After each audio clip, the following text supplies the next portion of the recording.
ஏழு தலைமுறைகள் பாரம்பரியமிக்க ஒரே சித்த மருத்துவ ஸ்தாபனம் சேலம் சிவராஜ் சித்த வைத்தியசாலை. இப்பொழுது சேலம், ஈரோடு, சென்னை, ஹொசூர், திருப்பத்தூரில் தினசரி மருத்துவரை சந்திக்கலாம். தொடர்புக்கு 9842722500.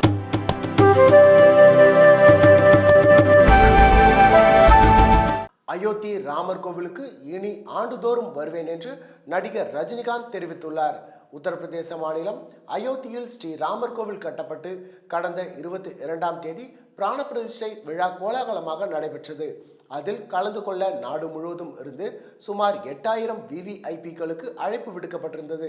அந்த வகையில் தமிழகத்திலிருந்து நடிகர் ரஜினிகாந்திற்கு அழைப்பு விடுக்கப்பட்டிருந்தது.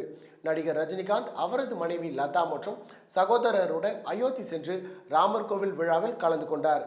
விழா முடிந்து திரும்பிய ரஜினிகாந்த் செய்தியாளர்களிடம் பேசுகையில், அயோத்தி ராமர் கோவில் பிராணபிரதிஷ்டை விழா வரலாற்று சிறப்புமிக்க நிகழ்வாகும்.